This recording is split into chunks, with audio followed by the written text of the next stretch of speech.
You wake up because the cold touches your bones, not because of an alarm, not because someone calls your name, not because the sun is already warm. You wake up because the night has been cruel and your body has spent every hour fighting to stay alive. Your eyes open slowly. Above you there is no roof, no ceiling, no blanket. Only the dark shape of trees moving against the early morning sky. The ground beneath you is hard, damp, uncomfortable. Your back hurts, your fingers are stiff, your legs are covered in scratches from yesterday's walk through thorn bushes and sharp grass. You sit up and breathe out. For a moment, your breath becomes a pale cloud in front of your face, and then it disappears. There is no fire beside you, no glowing red ashes, no warm smoke, no circle of light keeping the darkness away. Because in your world, fire is not something you own. Fire belongs to the sky, to lightning, to burning forests, to the dangerous places where animals run and trees scream. You have seen it before. You know what fire is, but you do not know how to make it. And that changes everything. You live in a world before warmth, before cooked food, before the night became something humans could control, before stories around a campfire, before shadows danced on cave walls, before someone could say, "Come closer. It is safe here." There is no safe here. There is only today. And today begins with hunger. You look around at your small group. Some are still sleeping, curled tightly against each other for warmth. Children lie between adults, protected by bodies, not walls. The old woman is awake already. She always wakes first, not because she is strong, because she remembers. She remembers where the bitter roots grow. She remembers which berries will kill you. She remembers the place near the rocks where insects hide under bark. In your world, memory is more valuable than strength. A strong person can carry meat, but a person with memory can keep everyone alive. You stand slowly. Your stomach is empty. Yesterday, the group found fruit. Not much. Enough to quiet the children. Enough to sleep. Not enough to feel full. You pick something from your teeth with a broken twig and look toward the trees. Somewhere out there is food. Maybe. There are no farms. No animals waiting in fences. No bread, no soup, no pot, no storage room, no second chance. If you do not find food, you do not eat. That is the rule of the world. And the world does not care if you are tired. By mid-morning, the group begins to move. You do not stay in one place for long. One place becomes empty. The fruit disappears. The small animals hide. The water becomes dirty. Predators learn your smell. So you move, always moving. Across grasslands, through forests, around hills. Following tracks you barely understand. Listening to birds. Watching the direction of insects. Reading broken branches like messages written by something bigger than you. You are not the strongest animal here, not even close. A lion is stronger. A leopard is faster. A hyena can crush bone with its jaws. A snake can kill you with one bite. Even the night itself is stronger than you. Your power is different. You notice things. You remember things. You tell others. That is how you survive. A child points at the ground. Tiny marks in the mud. Hoofprints. Fresh. The adults stop. No one speaks loudly. Voices become breath. Hands become signs. The hunters move forward. Not like warriors. Not like heroes. More like shadows trying not to be seen. You follow for a while, holding a sharp stone in your hand. It is not a weapon the way modern people imagine weapons. It is simple. Ugly. Heavy. But it can cut skin. It can break bone. It can open a carcass. And in your world, that is enough to matter. You find the animal hours later. Not alive, already dead. Something else killed it. Maybe lions. Maybe disease. Maybe it fell.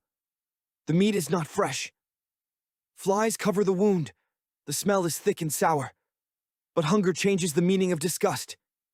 You look around carefully. If the animal was killed by a predator, The predator may come back. Everyone knows this. No one relaxes. 2 people watch the trees. 2 people cut. The stone edge tears through hide. It is hard work. Messy work. Your hands become red. The meat is cold. Tough. Raw. You pull at it with your teeth. Chewing takes forever. Your jaw aches. Every bite is a fight. There is no roasting. No soft meat. No warm fat dripping into flames. No smell of cooked food calling people together. Food is not comfort. Food is survival. You eat quickly because you do not know how long you have.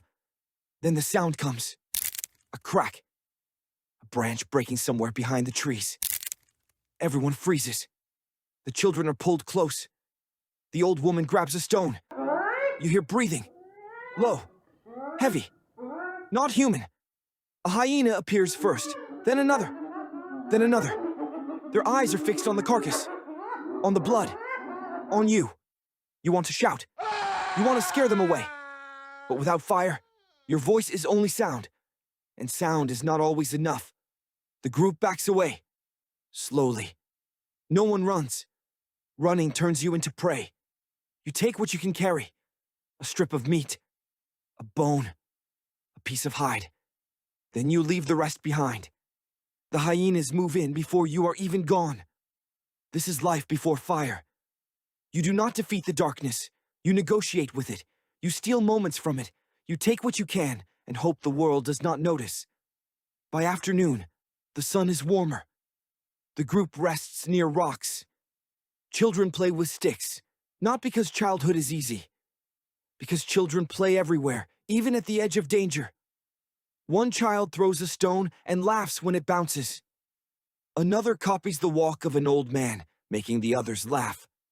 For a few minutes, hunger is forgotten. Fear is forgotten. Even the cold from last night feels far away. You sit with the others and scrape meat from a bone. Your teeth are tools. Your hands are tools. Your whole body is a tool. There is no separation between work and life. Everything you do is life. You repair a stone edge. You twist plant fibers. You scratch your skin. You watch the sky. You listen, always listening. Because silence can mean peace, but silence can also mean something is watching you. As the sun begins to fall, the mood changes. Daytime belongs partly to you. Night does not. Night belongs to eyes you cannot see, to teeth, to movement in bushes, to sounds that stop when you lift your head. Without fire, darkness is not empty. Darkness is crowded. The group searches for a sleeping place before the light disappears. Not a home, not a camp, just somewhere less bad than everywhere else.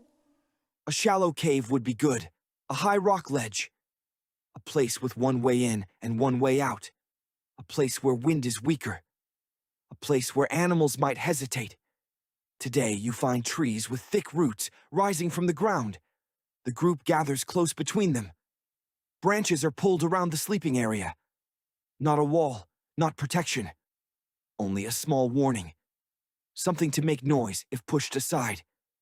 The old woman sits near the children. The strongest adults take the outside. No one says this is brave. It is simply how the group survives.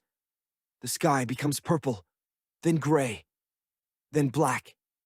Cold returns first to the fingers, then the feet, then the back. You press your body against another person. Their warmth becomes your warmth. Their breath touches your shoulder. This is your fire. Other humans.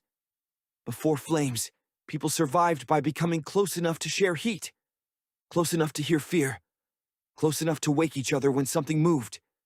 There is no privacy. Privacy would kill you. You hear insects, wind, leaves, a distant animal call, then another sound. Closer, a low growl. Nobody moves. The children are silent. Even the baby somehow understands. Your heart beats so hard you think the animal will hear it. Something walks beyond the branches. Slow steps. Heavy body. Sniffing. You grip your stone. It feels small. Almost ridiculous. The creature stays in the darkness. You cannot see it. That is worse. A visible enemy has a shape. An invisible one becomes everything. The growl comes again. Someone beside you begins to shake. Not from cold now, from fear. Minutes pass, or maybe hours. Time does not behave properly in the dark. Finally, the steps move away. Slowly, the group remains frozen long after the sound is gone. No one celebrates. You are not safe. You are only still alive. Later, the sky opens. Rain begins. Soft at first, then heavier. Cold water runs down your neck. Your sleeping place becomes mud. The children cry quietly. No one can dry anything. No one can warm anything. There is no flame to protect. No smoke rising. No glowing center of the group. Only bodies pressed together beneath wet branches while the night continues. You think about the burning forest you saw once. A long time ago, lightning struck a tree beyond the valley. The tree exploded with light. Animals ran. Birds screamed. The air became hot. The ground glowed. You remember standing far away, terrified. You remember the way the fire moved like a living thing. Hungry, bright, powerful. No animal touched it. Even predators feared it. For days after, the burned place stayed warm. There were dead animals there. Their flesh smelled different. Softer. Better. You did not understand why. No one did. The fire came from the sky. Then it died. And when it died, the world became cold again. You did not know that one day, your kind would learn to carry that power. You did not know that one day, someone would protect a small flame through wind and rain like a newborn child. You only know this night, this cold, this hunger, this fear. Morning comes slowly, not with peace, with relief. The darkness fades from black to blue, then gray, then gold. The group begins to move again, stiff, wet, exhausted, but alive. And alive is enough. You stand. Your body hurts. Your stomach is already asking for food. The children look tired. The old woman looks older than she did yesterday. The hunters scan the ground for tracks. The day begins again. There is no progress you can see. No invention. No great moment. No one wakes up and says, "Today we will change history." History does not feel like history while you are living it. It feels like cold feet, empty stomachs, a stone in your hand, a child leaning against your leg, a sound in the dark. And still, something is happening inside you. Something quiet. You're learning. Every day. You learn which stones break sharp. You learn which plants return after rain. You learn which animals bluff and which animals attack.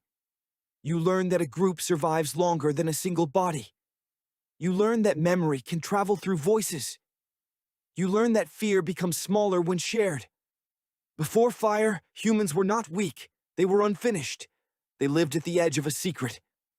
The secret was already everywhere, in lightning, in dry grass, in trees burning after storms, in the red glow left behind after disaster.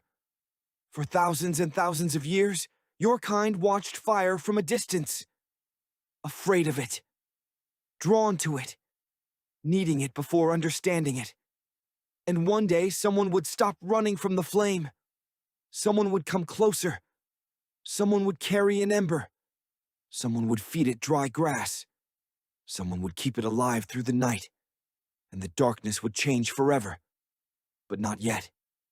For you, the night is still wild. The meat is still raw. The cold still wins. The predators still own the dark. And every morning, when the sun rises, you do not ask, "What should I do with my life?" You ask a much older question. Can I survive one more day? And for now, that is enough. But something changes that day. Not loudly, not like a miracle, not like the stories people will tell thousands of years later. It begins with frustration, with cold fingers, with hunger, with a man who does not know he is about to change the world. The morning is gray. The rain from the night before has finally stopped, but everything still feels wet. The ground is soft beneath your feet. The air smells of mud, leaves, and animal skin. The group is tired. No one speaks much.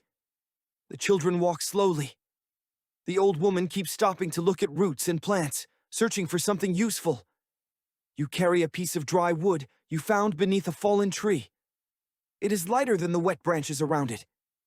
Not important, not special. Just a piece of wood. In your other hand, you hold a stone tool. The edge has gone dull. You need it sharp again. Without a sharp stone, meat is harder to cut. Skin is harder to scrape. Bones are harder to break. A dull tool means more effort. More effort means more hunger. So you sit near the mouth of a shallow cave, away from the wet ground, and begin working. Stone against stone. Scratch. Hit. Scrape. Again. Again. Again. The sound is small. Dry. Repetitive. No one pays attention. This is normal. Humans make tools. Humans break tools. Humans fix tools. That is life. You press the stone harder. A tiny piece breaks away. Then another. Your hand slips. The sharp stone scrapes against the dry wood lying beside you.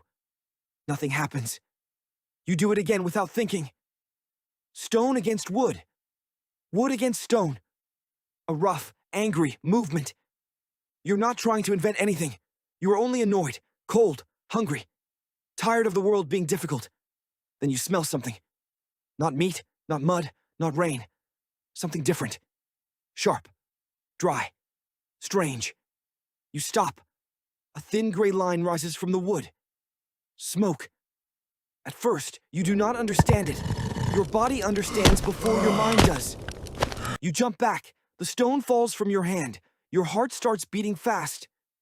Smoke means danger. Smoke means lightning. Smoke means burning trees. Smoke means animals running. Smoke means the sky has touched the earth. The others look over. Someone makes a warning sound. The children move behind the adults. Everyone watches the small piece of wood. Nothing moves. The smoke is almost gone. A tiny dark mark remains where the stone scraped it. You stare at it. The world has become silent. Even the birds seem to wait. You step back again. Then forward. Then back. Fear pulls you away. Curiosity pulls you closer. That is the oldest human war. Fear says, run. Curiosity says, look one more time. You crouch. Slowly. Your fingers reach toward the wood, then stop. It is not hot now. There's no flame. Only a black mark, a smell, a memory of something that almost happened. You pick up the stone again. Your hand shakes. Not from cold this time. You press the edge against the same place. You scrape. Nothing. You scrape again. Harder. Nothing. You become angry. You do not have words for invention. You do not have words for science. But you have the oldest teacher of all. You have failure. So you try again. Stone against wood. Harder. Faster. The dry fibers begin to darken. A tiny breath of smoke appears. This time, you do not jump away. You freeze. The smoke is real. It is coming from your hands. Not from the sky. Not from lightning. Not from a burning forest. From you.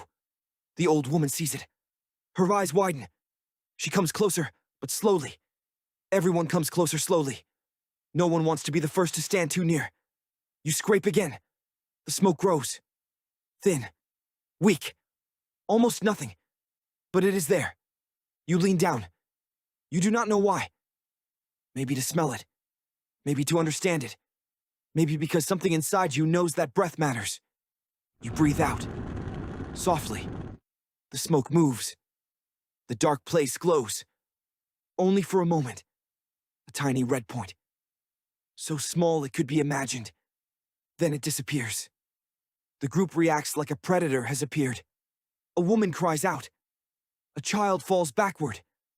Someone grabs your shoulder and pulls you away. But you saw it. A red eye in the wood. Alive for 1 second. Then gone. And now you cannot forget it. The day continues, but you are not inside the day anymore. You are inside the memory of that red point. While others search for food, you search for dry things. Dead grass beneath rocks. Thin bark protected from rain. Small twigs hidden under leaves. Soft fibers from broken plants. You collect them without fully understanding why. Some people laugh at you. One of the younger men makes a sound like you are wasting time. Maybe you are. In this world, wasting time can be dangerous. But something has already entered your mind. A question. Not spoken. Not formed. But powerful. Can the red thing come back? Near evening, the group finds a safer place among rocks. The wind is weaker there. The ground is drier. The sky is clear, but the air is already cooling. Everyone knows the night will be cold again. The children curl close to their mothers. The old woman watches you. She says nothing, but she does not laugh. You sit alone with the dry grass, the bark, the small sticks, the stone, and the piece of wood. You scrape. Nothing. You scrape again. Nothing. Your arm begins to ache. Your fingers hurt. The stone cuts your skin. A little blood appears on your thumb. You keep going. Stone against wood. Wood against stone. Again. Again. Again. The others lose interest. The sky darkens. The first stars appear. A cold wind moves through the rocks. Then smoke rises. This time, more of it. The old woman sees first. She makes a low sound. Not fear, not warning. Something else. The group turns. You scrape faster. The smoke thickens. Your breathing becomes quick. You lean close and blow. Too hard. The smoke dies. Gone. You sit still. The failure hurts more than it should. You almost had something. You do not know what, but you almost had it. For a moment, anger comes. You throw the stone aside. You stand. You walk away. The darkness around the group grows deeper, and then the cold touches you. The same cold as every night. The same old enemy. The enemy with no face. The enemy no stone can cut. You look back at the pile of dry grass. You return. You pick up the stone. This time, you move slower. Not stronger. Smarter. You scrape until smoke comes. You stop before your arm fails. You place the dry grass close to the dark mark. You scrape again. The smoke enters the grass. You lean down. Your lips are close now. You breathe out gently. Not a hard breath. A careful breath. Like you are feeding a wounded animal. The smoke trembles. The grass darkens. A red point appears. Then another. The old woman whispers. No one moves. You blow again. Softly. The red point grows brighter. The grass begins to curl. For a heartbeat, nothing happens. Then the world changes. A tiny yellow flame rises. Small. Weak. No taller than your finger. But it moves. It dances. It eats the dry grass. It makes light. You fall backward. Everyone screams.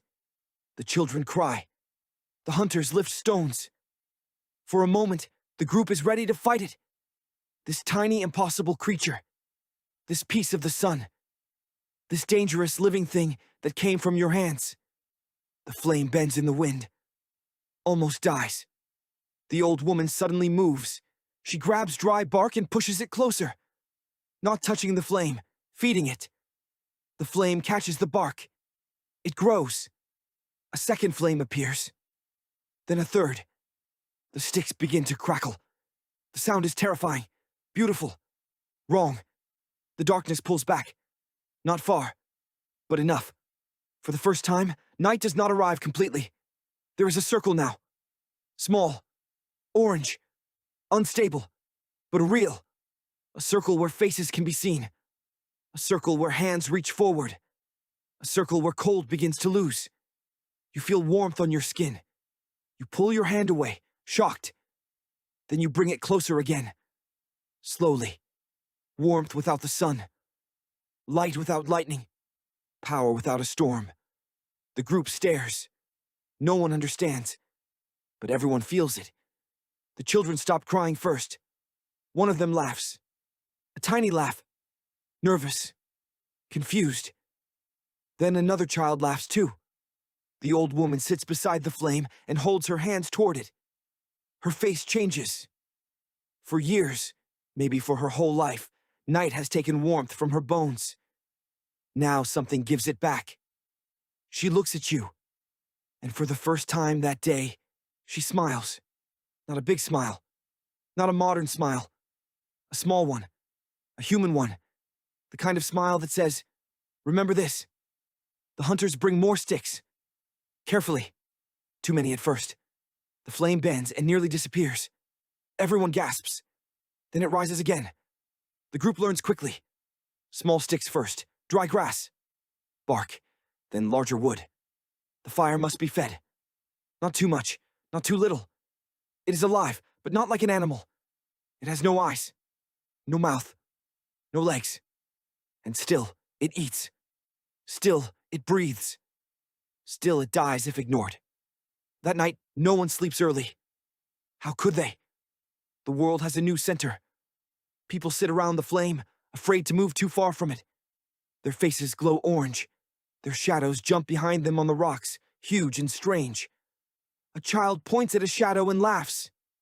Another hides. Someone places a piece of raw meat near the flame by accident. Or maybe curiosity does it again. The meat changes color. Fat begins to hiss. A smell rises into the air. Everyone turns. The smell is not death, not rot, not blood. It is something deeper, richer. The smell of food becoming easier. The smell of the future. You take the meat carefully. It burns your fingers. You drop it. The others laugh. Real laughter this time. Laughter at pain. Laughter at fear. Laughter because the night is still dark, but something has changed. You try again. You hold the meat on a stick. The outside darkens. The inside softens. When you finally bite it, your teeth sink in more easily. The taste is different. Better. Warmer. For a moment, everyone forgets to be afraid. The old woman eats slowly, then nods. That nod is more important than any word. The fire grows steady. Predators call in the distance, but they do not come close. Not tonight. The glowing circle holds. The darkness waits outside it. For the first time, the group can see the eyes of night from a distance, and the eyes do not enter. Later, when the children finally sleep, the adults remain awake. Not because they must watch the darkness, because they are watching the flame. Someone makes a shape with their hands against the rock. A shadow animal appears. A child wakes and smiles. Another person copies it, then another. The cave wall moves with silent creatures. Hands become birds, fingers become horns. A stone becomes a mountain. The first stories do not need words. Only light. Only shadow. Only people sitting close together, no longer completely ruled by the dark. And you sit there, staring at what you made. You do not feel like a hero. You do not understand history. You do not know that one day fire will cook food, harden spears, protect camps, open frozen lands, shape metal, build cities, power machines, launch rockets, and burn inside engines that cross oceans and skies. You do not know any of that. You only know that tonight the children are warmer. The old woman's hands have stopped shaking. The meat is softer. The predators are farther away, and the darkness is no longer everything. Before this night, humans survived until morning. After this night, humans began to bring morning with them. The flame becomes small, near dawn. Everyone panics. Not loudly, but deeply. The fear is different now. Not fear of fire. Fear of losing it. The old woman pushes another stick into the glow. You blow gently. The red returns. The yellow rises again. A new rule is born. The fire must not die. Someone will carry it. Someone will guard it. Someone will wake in the night to feed it. Someone will teach the children not to touch it, but also not to fear it completely. From now on, the group does not only search for food, it searches for dry wood, for shelter from rain, for places where the flame can live. The world is still dangerous. The cold still comes. Hunger still waits. Predators still watch from the dark. But now, When night falls, your group does not disappear into it. A small light answers back, and thousands of years later, people will sit beside fires and tell stories. They will paint animals by flame light. They will cook meals. They will sing. They will bury their dead. They will dream of gods, spirits, stars, and futures. They will forget the name of the first person who made the flame. Maybe it was you. Maybe it was someone like you. Cold, hungry, bleeding from one thumb. Too curious to stop. Too afraid to understand what courage was. But that is how the world changes. Not always through great plans. Sometimes through a mistake, a scrape, a spark, a breath. A tiny flame that should have died, but didn't. And from that moment on, the night was never fully dark again.